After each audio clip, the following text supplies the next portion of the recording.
तो प्यारे भाइयों बहुत ही प्यारा सा क्वेश्चन है, आज बिल्कुल भी समय नहीं लूँगा। अगर चैनल को सब्सक्राइब करना है तो सब्सक्राइब कर लीजिए और साथ में बेल आइकन भी प्रेस कर लीजिए, अपने दोस्तों को भी शेयर कर दीजिए। अच्छा लगता है वीडियो तो वीडियो को लाइक भी कर लीजिए। इस क्वेश्चन को समझते हैं। आइए देखिए, कह रहे हैं integral of cos x upon sin x plus cos x। तो इस तरह का जो भी क्वेश्चन रहेगा तो ऊपर में आप कोशिश करेंगे कि नीचे वाला या तो पूरा करें और या तो नीचे वाला का डेरिवेटिव पूरा करें, तभी आप इंटीग्रल ज्ञात कर पाएंगे। तो देखिएगा, इसमें हम एक काम तो कर सकते हैं। क्या चीज़ कर सकते हैं? चूँकि ब्लू से ही क्वेश्चन भी है, ब्लू से ही मार्कर भी है, तो चेंज किया हमने। तो हम कर सकते हैं 2 से भाग और 2 से गुना। तो 2 से हमने भाग किया तो ऊपर 2 से गुना भी करना पड़ेगा, तो cos 2 cos x हो जाएगा। नीचे में क्या होंगे? तो sin x plus cos x। ठीक है, ये चीज़ समझने में कोई दिक्कत नहीं होना चाहिए। ऊपर में हमने जो काम किया है वही काम नीचे में भी किए हैं। 2 से गुना नीचे में किए हैं तो 2 से गुना ऊपर में भी किए हैं। ठीक है, अब देखो 2 cos x है ना, अब इसको अलग अलग करके हम पूरा कर सकते हैं। इंटीग्रल ऑफ ये 1/2 है, कांस्टेंट रहने देते हैं। 2 cos x है ना, इसको यदि हम इस तरीके से लिखें sin x plus cos x, ठीक है, और इसमें से हम क्या करते हैं, और चाहे प्लस में इस तरीके से cos x minus sin x, इस तरीके से हमने कर दिया। तो देखिएगा, ये चीज़ आपको क्या सोच करके करना है, ऊपर वाला भी सोचना है कि ऊपर वाला भी कम पूरा आ जाए और नीचे वाला का डेरिवेटिव भी आ जाए। इस तरीके से sin x plus cos x का डेरिवेटिव क्या होगा? cos x minus sin x। sin x का डेरिवेटिव cos x होगा, cos x का डेरिवेटिव माइनस sin x होगा। ठीक है, तो ये चीज़ आपको सोचना है कि नीचे वाले का डेरिवेटिव भी आ जाए, और यहाँ पे आपको ऐसा चिन्ह लेना है प्लस या माइनस, जिससे कि दोनों को जोड़ने पर देखो ना, यहाँ sin x से sin x कट जाएगा ना, माइनस है, तो बचेगा क्या? cos x plus cos x, जो कि 2 cos x के बराबर है। तो इस तरीके से कर सकते हैं ना, तो यहाँ तक में कोई दिक्कत नहीं होना चाहिए। और नीचे में जो भी टर्म है sin x plus cos x, इस तरीके से लिख देना है। ठीक है, इंटीग्रल किसके सापेक्ष? x के सापेक्ष। अब देखो, प्लस के साथ जुड़ा हुआ है दोनों अलग अलग टर्म, तो हम इसको सेपरेट कर सकते हैं, अलग अलग कर सकते हैं।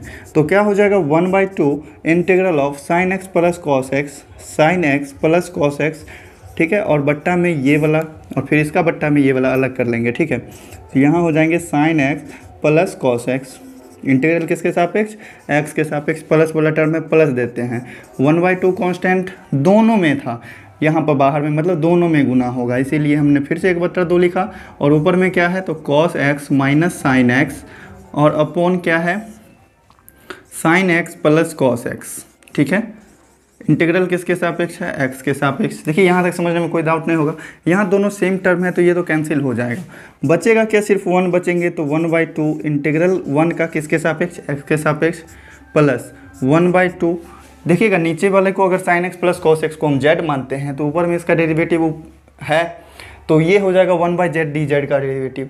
तो log of mod of z होता है इसका, तो डायरेक्ट से आप log ऑफ mod ऑफ नीचे वाला लिख देंगे। ठीक है, तो 1/2 log ऑफ mod ऑफ क्या हो जाएंगे? sin x plus cos x। कैसे करना है? प्लस सी। देखो कैसे करना, अगर नीचे में कोई टर्म है उसका डेरिवेटिव ऊपर में है तो उसका आप डायरेक्ट से लिख दो log ऑफ mod ऑफ नीचे वाला प्लस सी। ठीक है, और 1 का इंटीग्रल x के सापेक्ष x हो जाएगा, तो ये हो जाएंगे x/2 plus 1/2 log of mod of sin x plus cos x plus C. ठीक है, यहाँ पे एक चीज़ और आप कर सकते थे, अगर ये चीज़ अगर आपको डायरेक्ट से नहीं समझ में आ रहा है, नीचे वाला को z मानो, ऊपर वाला dz हो जाएगा। ठीक है, तो उस नीचे वाले को z मान कर भी आप करेंगे तो भी इतना ही आंसर हो। प्यारे भाई, उम्मीद करते हैं आप लोग 12th क्लास में पढ़ते हैं, तेज़ स्टूडेंट हैं आप लोग, समझदार हैं, समझते हैं सब कुछ। तो चलिए स्क्रीनशॉट लेकर के नोट करना चाहते हैं, नोट कीजिए, फिर बढ़ेंगे अपने नेक्स्ट क्वेश्चन पे। तो प्यारे भाइयों, बहुत ही प्यारा सा क्वेश्चन है। इस क्वेश्चन को थोड़ा अलग मेथड से सॉल्व करेंगे, लेकिन आइए बहुत ही प्यारे तरीके से आपको हम समझाते हैं। नीचे में क्या है? a sin x plus b cos x के रूप का फॉर्म है। ऊपर में इसका डेरिवेटिव उपस्थित नहीं है, डेरिवेटिव नहीं है। तो इस तरीके के क्वेश्चन में आप क्या करेंगे? ऊपर में हम डेरिवेटिव लाने के लिए इसको पूरे हम मान लेंगे कोई चीज़, तो इस cos x को हम मानते हैं। चूँकि ऊपर वाला डेरिवेटिव नहीं है इसीलिए हम मानेंगे cos x को क्या चीज़? तो नीचे वाले का एक बार नीचे वाले मानेंगे, फिर उसका डेरिवेटिव मानेंगे। कैसे मानेंगे उसको देखो ध्यान से, लिखेंगे a इंटू और सेम चीज़ नीचे वाला क्या है? 2 sin x plus 3 cos x। ठीक है, और प्लस b भी मानेंगे, तो प्लस b इंटू, अब इसमें क्या मानेंगे? सेम चीज़ तो नहीं मानेंगे, इसका डेरिवेटिव मानेंगे। a इंटू में सेम चीज़ नीचे वाला उतार दिए, प्लस b इंटू में इसका डेरिवेटिव, तो इसका डेरिवेटिव क्या होगा? 2 sin x का डेरिवेटिव हो जाएगा 2 cos x, और प्लस प्लस है तो प्लस देना है। 3 cos x का डेरिवेटिव क्या होगा? -3 sin x हो जाएगा। ठीक है, ये चीज़ हमने माना है, ये चीज़ को ध्यान में रखना है। पहले मानना है नीचे वाला को a के साथ और फिर b के साथ उसके डेरिवेटिव को, ठीक है, नीचे वाले के। अब देखो इसको सॉल्व करते हैं तो क्या हो जाएगा, cos x बराबर, इसको आप गुना करो तो क्या हो जाएंगे 2a sin x, ठीक है, 2a sin x होगा प्लस 3a cos x। इसका भी शॉर्टकट मेथड होगा, ये लाइन को भी आप बीच में गायब कर सकते हैं, आगे के क्वेश्चंस में आपको हम बताएंगे। ये हो जाएंगे 2b cos x और माइनस 3b sin x, ठीक है। अब देखो sin x वाला को एक साथ कर लो, cos x वाला को एक साथ कर लो। क्यों करेंगे ये भी पता चलेगा। sin x वाला ये रहा, sin x वाला ये रहा, दोनों में से अगर हम sin x कॉमन ले लें तो बचेगा 2a माइनस 3b, ठीक है। cos x वाला में से अगर हम cos x कॉमन ले लें प्लस cos x यदि हम कॉमन लेते हैं तो बचता है 3a प्लस 2b, ठीक है। देखो अब cos x sin x का गुणांक भी आ गया और cos x का गुणांक भी आ गया, ठीक है। ये a और b जो है यहाँ पे क्या है, कांस्टेंट है, कांस्टेंट है मतलब कोई भी अंक है। sin x और ये cos x ये सभी वेरिएबल्स हैं, फंक्शंस हैं। तो देखिएगा यहाँ पर हम क्या करेंगे, तुलना करेंगे किस चीज़ में, तो sin x का गुणांक और cos x के गुणांक में। तो उतना लिखेंगे नहीं, सीधा लिख रहे हैं तुलना करने पर। sin x का गुणांक कितना है 2a minus 3b, 2a minus 3b और बराबर के इस साइड sin x का गुणांक कुछ नहीं है मतलब 0 है, इसको मानो समीकरण 1। cos x का गुणांक कितना है 3a प्लस 2b, ठीक है, और इधर cos x का गुणांक क्या है तो ये है 1, इसको मान लो समीकरण 2। अब यहाँ से आप a और b का मान ज्ञात कर सकते हैं कि नहीं, दो चर में रैखिक समीकरण 10वां क्लास में पढ़े होंगे आप, तो 10वां क्लास वाला सेम चीज़ लगाना है। तो यहाँ कोई एक को कैंसिल करने का कोशिश करेंगे तो क्या करना होगा, करना क्या होगा, तो करेंगे हम समीकरण 1 गुना 3 कर देते हैं और घटा देते हैं 2 गुना 2 से। एक को बराबर करेंगे ना, कोनो एक यूनिट को, तो 2 को 3 से गुना करेंगे तो 6 हो जाएगा, 3 को 2 से गुना करेंगे तो 6 हो जाएगा, घटाने पर कट जाएगा, कोनो एगो को कैंसिल करना है। तो देखिएगा समीकरण 1 में 3 से गुना करेंगे तो सब में गुना करना पड़ेगा, तो ये हो जाएगा कितना 6a, 3 से इसमें गुना करेंगे तो माइनस 9b और 0 में 3 से गुना करेंगे तो 0 ही रहेगा। इसमें 2 से गुना करना है तो 3 दूनी 6a हो जाएगा प्लस 2 से गुना करेंगे तो 2 दूनी 4b हो जाएगा बराबर 1 में 2 से गुना करेंगे तो ये 2 हो जाएगा। चलिए घटाते हैं तो घटाएंगे सब का चिन्ह बदलेगा, कट गया है ना ये 9 माइनस 9 और माइनस 4 कितना हो गया माइनस 13b और 0 में से 2 घटा गया तब माइनस 2, तो यहाँ से b का मान आ गया 2/13, सीधा से लिख दिए हैं, माइनस से माइनस कैंसिल, ठीक है, माइनस से माइनस कैंसिल। अब आपको अगर a का मान चाहिए तो इस दोनों में से किसी एक में रख लो, ठीक है, इस दोनों में से किसी एक में रख लेते हैं। तो चलिए चलते हैं समीकरण 1 से। समीकरण 1 में क्या चीज़ है 2a माइनस 3b बराबर किसके है तो 0 के, है ना। तो a का मान तो हमको मालूम नहीं है, a का मान निकालना है। तो यहाँ से 2a बराबर क्या हो जाएगा 3b हो जाएगा, b का मान क्या है 2/13 है तो गुना 2/13 हो जाएगा। लेकिन ये 2a का मान है तो a के मान के लिए क्या हो जाएगा 3 गुने 2/13 तो है ही, ये 2 था गुना में तो इधर आ जाएगा भाग में, 2 से 2 कैंसिल, तो a का मान क्या आ गया यहाँ से 3/13, ठीक है। बहुत ही प्यारा सा क्वेश्चन था, a का मान भी निकल गया, b का भी मान निकल गया। cos x को हमने ये पूरा चीज़ माना था, इसमें a और b का मान रख देंगे, इंटीग्रल निकाल देंगे, निकल जाएगा। तो चलिए चलते हैं। नाउ हमने क्या माना था cos x को, ये वाला चीज़, तो चलिए हम cos x की जगह पर लिख देंगे ये चीज़ a sin 2 a है ना, तो a का वैल्यू आप रख लो 3/13, ठीक है, और इनटू में क्या है 2 sin x, चलो इसको चाहे इस तरीके से लिखते हैं, नीचे में 13 नहीं करते हैं, 3/13 ऊपर ही रहने देते हैं, 3/13 और इनटू में क्या है 2 sin x plus 3 cos x। जो चीज़ हमने माना था बस वो चीज़ को वैल्यू पुट करना है। और b का मान क्या है 2/13 है, तो b के जगह पर 2/13 रख दिए और इनटू में है 2 cos x minus 3 sin x, और बस नीचे में जो चीज़ था यहाँ पर से लिख देते हैं 2 sin x plus 3 cos x, और इंटीग्रल किसके सापेक्ष था x के सापेक्ष। ये चीज़ समझ में आया कि नहीं आया, समझ में सो बताइए। cos x को हमने माना था ये वाला, क्यों माने थे, क्योंकि नीचे वाला का डेरिवेटिव तो ऊपर में है ही नहीं, प्रतिस्थापन विधि से सॉल्व करना है। तो देखिएगा इसमें हमने ये माना था तो ये माने, क्वेश्चन को सॉल्व करके हम a b का मान निकाले तो a और b के जगह पर इसका मान रख दिए, बस यही चीज़ है और कुछ नहीं है। प्लस प्लस से जुड़ा हुआ है तो सेपरेट हम अलग अलग कर सकते हैं, तो चलिए ना करते हैं। ये 3/13 कांस्टेंट है, बाहर लिख देते हैं और इंटीग्रल ऑफ क्या हो जाएगा 2 sin x plus 3 cos x, यही है ना ब्रैकेट में, और नीचे में क्या है, नीचे में भी यही चीज़ है 2 sin x और प्लस 3 cos x, यही चीज़ है। इंटीग्रल किसके सापेक्ष, x के सापेक्ष, प्लस 2/13 कांस्टेंट है तो ये भी हम अलग कर लेते हैं। इंटीग्रल ऑफ जो चीज़ है ऊपर में 2 cos x minus 3 sin x, ठीक है, और बट्टा नीचे में है 2 sin x plus 3 cos x, integral x के सापेक्ष, समझ गए।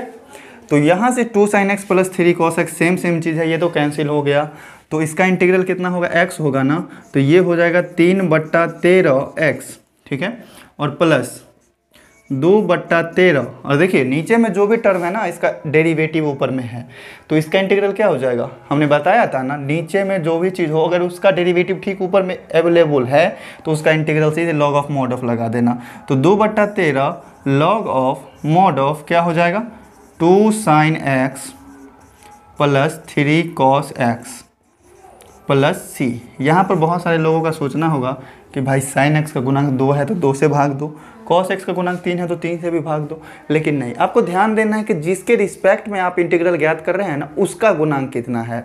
तो यहाँ x का रिस्पेक्ट में निकाल रहे हैं तो x का गुणांक तो भाई एक ही है, sin x है सीधा, cos x है सीधा, तो इसमें किसी भी चीज़ से भाग नहीं लगेगा, इसका आंसर यही होगा, ठीक है। 2 sin x है, इससे कोई बहस नहीं है, आपको x का गुणांक देखना है जिसके रिस्पेक्ट में आप इंटीग्रल ज्ञात कर रहे हैं। उम्मीद करते हैं ये क्वेश्चन बहुत ही प्यारे तरीके से समझ में आया होगा। चलिए बढ़ते हैं अपने नेक्स्ट क्वेश्चन पे। तो प्यारे भाइयों देखिएगा बहुत ही प्यारा सा क्वेश्चन है। क्वेश्चन को सॉल्व कैसे करना है तो देखिएगा नीचे में 1 + tan x है, लेकिन इसका डेरिवेटिव तो कहीं पर है ही नहीं, तो क्या करना होगा क्वेश्चन में, बहुत ही प्यारा सा क्वेश्चन है। देखिएगा tan x को क्या हम sin cos में चेंज कर सकते हैं कि नहीं, तो sin बटा cos होगा, cos चल जाएगा ऊपर, sin का डेरिवेटिव cos होता है, तो sin cos में हम चेंज कर लेते हैं। काहे कि क्यों किए हैं चेंज इसको sin cos में, क्योंकि sin का डेरिवेटिव cos होता है, ठीक है, तो sin बटा cos होगा, cos उसका डेरिवेटिव मिल जाएगा। तो चलिए यही काम करना है, तो क्या होंगे integral of dx upon 1 + tan x को हम क्या लिख देंगे sin x और बट्टा cos x, ठीक है। अब नीचे में क्या भिन्न का जोड़ है तो भिन्न का जोड़ भी करेंगे, इंटीग्रल ऑफ dx अपॉन नीचे वाला भिन्न का जोड़ करेंगे तो एलसीएम आएगा cos x, ऊपर में क्या हो जाएंगे cos x plus sin x, cos x plus sin x, यही ना आएगा। अब देखिए नीचे वाला cos x ऊपर जाएगा कि नहीं, चला जाएगा बिल्कुल, तो ये हो गया cos x upon sin x plus cos x का इंटीग्रल किसके सापेक्ष, x के सापेक्ष। यहाँ तक चीज़ समझ में आई कि नहीं आई। tan x को हमने sin cos में इसीलिए चेंज किए क्योंकि ऊपर में इसका डेरिवेटिव नहीं था, sin का डेरिवेटिव cos होता है इसीलिए इसको sin cos में चेंज कर लिए हैं। अगर cot रहता तो cos और sin में चेंज कर लेते, cos बटा sin। तो इस तरीके से आपको डेरिवेटिव मिल जाएगा। अब देखो ये क्वेश्चन मेरे ख्याल से आप बनाए हुए थे इससे पहले कभी, cos x 4 नंबर क्वेश्चन जो अभी ही शुरुआत के वीडियो में जो अभी सॉल्व किए हैं वही हमको ध्यान था, सेम क्वेश्चन है, तो बस उस क्वेश्चन का जो सॉल्यूशन है पूरा यहाँ से पूरा कर देना है सॉल्यूशन, सेम आंसर आएगा क्वेश्चन का, ठीक है प्यारे भाई। उम्मीद करते हैं ये क्वेश्चन भी समझ गए होंगे। tan x को हमने चेंज किया sin cos में, क्यों किए चेंज, क्योंकि sin का डेरिवेटिव cos होता है। तो चलिए इसको क्या कहते हैं आप लोग, सॉल्व कर देना चाहिए पूरा कि छोड़ देना चाहिए, चलिए कर ही देते हैं, ठीक है। तो देखिएगा नीचे में sin x प्लस cos है, समझाना दोबारा से पड़ेगा, 2 से भाग करेंगे 2 से गुना भी करेंगे, तो 1/2 इंटीग्रल ऑफ 2 cos x हो जाएगा अपॉन में sin x plus cos x हो जाएगा। फिर उसके बाद क्या करेंगे, नीचे वाला का डेरिवेटिव या फिर सेम तो पूरा करना पड़ेगा ना, तो देखिए क्या करते हैं, तो 1/2 इंटीग्रल ऑफ, इसको हम लिख सकते हैं sin x plus cos x, जो कि नीचे में तो सेम लिख दिए एक बार, और plus cos x minus sin x, थोड़ा सोच समझ कर लिखना पड़ेगा। देखिएगा sin x से sin x कटेगा, cos x से cos x जुड़ेगा तो 2 cos x हो जाएगा, बट्टा sin x plus cos x, ठीक है। अगर ये क्वेश्चन में समझने में डाउट हो रहा है तो जाके 4 नंबर क्वेश्चन जस्ट थोड़ा सा वीडियो को पीछे कीजिए, 4 नंबर क्वेश्चन का सॉल्यूशन देख लीजिए। इसको अलग अलग सेपरेट करेंगे तो 1/2 integral of sine x plus cos x upon sine x plus cos x upon sine x plus cos x हो जाएगा इंटीग्रल एक्स के सापेक्ष, plus 1/2 integral of cos x minus sine x upon sine x plus cos x integral x के सापेक्ष। ये cancel हो जाएगा, इसका इंटीग्रल आ जाएगा एक्स, ये हो जाएंगे x/2 प्लस ये हो जाएगा 1/2 log of mod of sine x plus cos x plus C. उम्मीद करते हैं समझ गए होंगे। इस क्वेश्चन को थोड़ा फास्ट में इसीलिए किए हैं क्योंकि 4 नंबर क्वेश्चन सेम था। तो चलिए 4 नंबर क्वेश्चन जो है ना अपना यहाँ से सेम है, ठीक है। तो यहाँ से आगे 4 नंबर क्वेश्चन वाला सॉल्यूशन करना है। तो प्यारे भाइयों उम्मीद करते हैं समझ गए होंगे। तो चलिए बढ़ते हैं अपने नेक्स्ट क्वेश्चन पे। बहुत ही प्यारा सा क्वेश्चन है, घबराने की जरूरत बिल्कुल भी नहीं है। जैसा 4 नंबर क्वेश्चन 6 नंबर क्वेश्चन में किए हैं ना, उसमें tan x था, इसको करेंगे बस सेम प्रोसेस। cot x है नीचे में, डेरिवेटिव नहीं है, साइन कॉस में चेंज कर सकते हैं ना, हाँ बिल्कुल बिल्कुल बिल्कुल बिल्कुल बिल्कुल बिल्कुल किया जा सकता है। देखिएगा इंटीग्रल ऑफ क्या हो जाएगा dx अपॉन 1 प्लस, और cot x को हम क्या लिख सकते हैं, cos x by sine x, ठीक है। इसी तरीके से थोड़ा सा और सॉल्व करेंगे तो ये हो जाएगा ऊपर में dx, और इसका एलसीएम करने के बाद ये हो जाएंगे sine x plus cos x और अपोन में साइन x, ठीक है। थोड़ा सा और सॉल्व किया जाए तो इंटीग्रल ऑफ हो जाएगा साइन x और upon sine x plus cos x, ठीक है। तो अब मेन क्वेश्चन आ गया, ये थोड़ा इसको सॉल्व करके रूप चेंज कर करके ये चीज़ ले आए हैं। अब बाकी सब वही मेथड लगाना है, सेम चीज़। क्या करेंगे, सेम मेथड, तो 2 से भाग करेंगे, 2 से गुना भी करेंगे, तो 2 साइन x हो गया और अपोन में sine x plus cos x है ही, तो sine x plus cos x। Integral किसके सापेक्ष, x के सापेक्ष। अब आपको नीचे वाला का या तो डेरिवेटिव पूरा करना है ऊपर में, या तो सेम चीज़ पूरा करना है। तो क्या होगा 1/2 इंटीग्रल ऑफ, देखिए 2 साइन x है ना, इसको हम एक बार नीचे के बराबर लिखते हैं, sine x plus cos x। अब आगे क्या चीज़ लिया जाए जिससे कि 2 साइन x आ जाए सॉल्व करने पर। तो चलिए घटाते हैं क्या चीज़, इसका derivative, cos x minus sine x। आपको ये भी सोचना है कि नीचे वाले का डेरिवेटिव यहाँ पर होना भी चाहिए, तभी तो फिर अगला टर्म सॉल्व होगा, ठीक है। डेरिवेटिव लाने का ही चक्कर है, मेन डेरिवेटिव वाला ऊपर में लाने का ही चक्कर है, जिसके कारण से इतना कुछ करना पड़ा है। तो देखिएगा यहाँ से ये साइन एक्स और साइन एक्स जुड़ जाएगा आपस में, यहाँ माइनस माइनस प्लस हो जाएगा, कॉस एक्स में से कॉस एक्स घटेगा तो ये तो खत्म हो जाएगा, साइन एक्स और साइन एक्स क्या होगा, जुड़ जाएगा, कहें कि दोनों माइनस है, माइनस माइनस प्लस हो जाएगा, तो ये 2 साइन एक्स तो आ रहा है ना ऊपर में। चलिए मतलब सही चल रहे हैं, लोग हमसे जल रहे हैं।